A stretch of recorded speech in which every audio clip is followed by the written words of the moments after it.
আমি চিপসটা খেতে খেতে হঠাৎ করে আমার কাশি চলে আসলো, বুঝতে পারলাম না। প্যাকেটটা দেখাবো না। এই চিপসটা আসলে কি আলুর চিপস না অন্য কিছু, আমি এটা ভেবে ক্লান্ত হয়ে যাচ্ছি।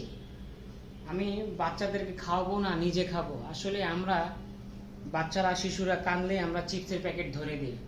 আসলে এই চিপসের ভিতরে কত পরিমাণে অ্যাসিডি থাকে তার প্রমাণ আপনাদেরকে আমি দেখাচ্ছি, একটু দেখেন। এই চিপসটার ভিতরে সাথে সাথে আগুন ধরে যায়, দেখেন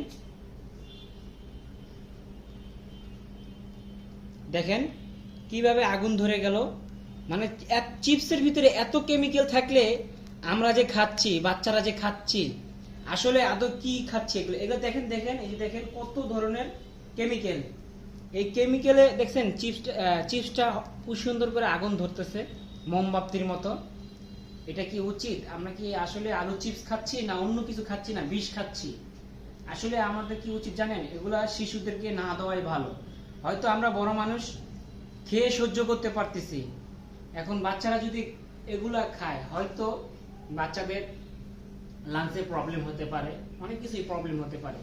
তাই আপনাদেরকে একটা অনুরোধ করে বলবো, আপনারা এই চিপস বাচ্চাদের থেকে বিরত রাখুন, সুস্থ রাখুন, না হলে ভবিষ্যতে বাচ্চাদের অনেক প্রবলেম হতে পারে। আমরা বড়রা, আমি এই চিপসটা খেয়ে আমার কাশি চলে আসছে, তাহলে এখন কি বলবো? তার জন্য ভাবলাম যে আসলে এগুলো কি, একটু আগুন ধরে দেখি। হঠাৎ করে আগুন ধরে গেল। আমরা তো বুঝতে পারতেছি না, আমরা তো হুড়হুড় করে খুব ভালো জিনিস খাচ্ছি। আসলে বাজারে ভালো যে পণ্যগুলো সেগুলো খান। এটা কি আদৌ আলু দিয়ে তৈরি না খালু দিয়ে তৈরি সেটা আমি বুঝতে পারতেছি না। যদি আপনারা বুঝে থাকেন তাহলে আর এই বাচ্চাদেরকে এই চিপস খাওয়াবেন না, ভালো কোম্পানির ভালো পণ্য খাওয়াবেন, বাচ্চাদেরকে সুস্থ রাখবেন।